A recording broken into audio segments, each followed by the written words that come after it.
Yes! Time to get started. Merry meet and welcome back to another video. I know it's delayed, but it's life. Hopefully I can make it up to you guys through this video. Don't mind my clothes, okay? They don't exist. Anyway, it's time to get this party started, if you know what I'm saying. So welcome to a basic guide on altar setups.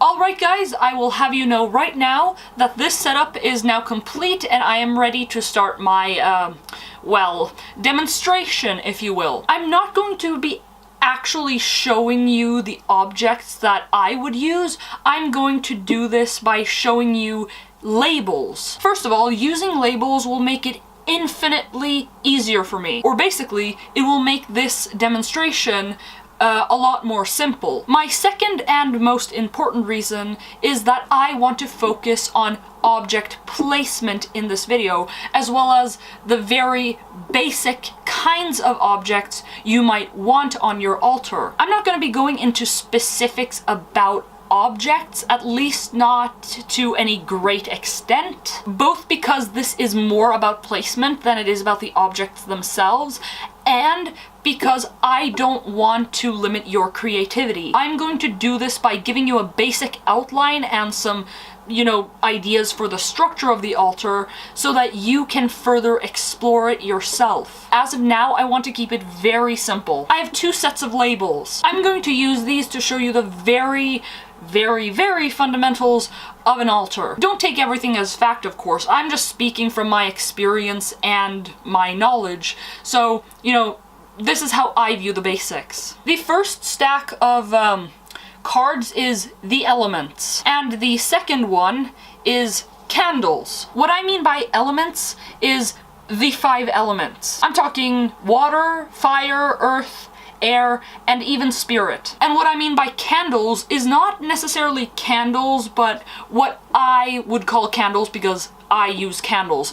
That was unnecessarily complicated. Let me explain. I'm talking deity representation, god and goddess representation, or maybe even spirit representation. So if you worship a god or goddess or any other force, then this is what you would use to represent them. I'm gonna start off by making the most basic, absolutely most basic setup that I have ever known, that I've ever seen, and that I've ever learned. Candle 1, Candle 2, Candle 3, Element 1, Element 2, Element 3, Element 4, and Element 5. I would actually kind of move this upward, but you get the picture. There are a few things that I have to explain here, so let's just go through them one by one. The first thing I want you to pay attention to are these 2 candles right here. What I'm about to say is a generalization, but I can almost guarantee you that most Wiccans worship a god and a goddess. This basically means that most Wiccans prefer to have 2 things to represent the god and the goddess. And when we look at the altar, we usually divide it into 2 pieces.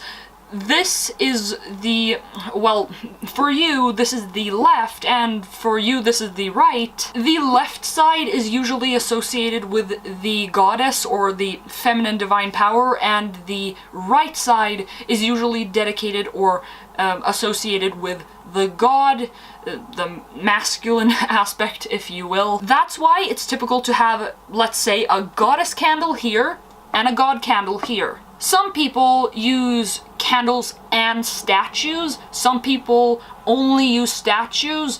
Some people use completely different things, but they use things that would, to them, symbolize the goddess and the god. Goddess, god. Goddess, god. Goddess, god. Okay, I think you've got the point. I think you get the point right now. What we have to look at now is this kind of square thing, circle thing going on. So first of all, I want to bring some attention to the middle part here. I don't know if you can actually see it, but I've put element 5 and candle 3 on the same spot. The reason why I've done this is because it really depends on the setup, but I guess if I were to take away one, I would take away the candle 3. Element 1, element 2, element 3, element 4, and element 5. These elements are pretty much random elements, but if you were to go by the traditional way of setting up the elements, you would go for the element of water, the element of earth, the element of air, and then the element of fire. So there you've got your 4 basic elements, if you will. The 5th and final element, which I have placed the number 5 there for a reason, is Aether or Spirit or Akasha, however you want to see it, whatever you want to call it. This element right here can be represented by something completely unique, something that you believe to be, you know, spirit. Now, my reasoning for showing you this very basic altar setup is, first of all, this is very basic, and you will probably find, you know, this setup, this combination, as the very fundamental ground for a person's altar. Many people have a lot of fancy stuff on their altar, but you will probably find that a lot of people have a similar structure to this. Because what it basically does is that it puts the goddess on one side, the god on another, and it puts all the elements in their proper directions. And yes, water is the element of the west, earth is the element of the north, air is the element of the east, and fire is the element of the south. And Aether is basically a combination of all these elements, which is why it would make sense to put it in the middle. I've gone a lot into detail now about why things are placed where they are placed, but this is only one kind of setup. Now I will show you a little bit of a different kind of setup, and one that I have started experimenting with quite recently, actually. So, I think we're gonna keep the goddess and god representations as they are, but we're gonna bring them a little bit closer. I'm going to put the elements aside for a bit. In this scenario, I'm going to place divine power representation number 3 in the middle here, for example, and I'm going to take away element number 5, or basically spirit, and we're going to place the elements side by side. This isn't a setup that I've seen a lot of Wiccans do, but this is one that I've personally experimented with for a while, basically what I said earlier, and it actually is a setup that works for me. To be honest though, I haven't used this particular part of this setup that much. I have experimented using this and this part right here, but I just wanted to add this as like an extra addition to the table, you know? It's the same concept here with the goddess and the god. The difference now is that the elements are listed one by one. The reason why I like to use this setup so much is because it's very clear to see which is what. Okay, I'll have to explain that. The previous setup I used is more divided in half here. Or actually, it doesn't really seem all that divided at all, because you have 2 components here and then you have a whole bunch of components in the middle, and for me, that has become kind of chaotic at times, and I don't like chaos. Well, it doesn't really lie within my nature to like a lot of chaos, especially not at once.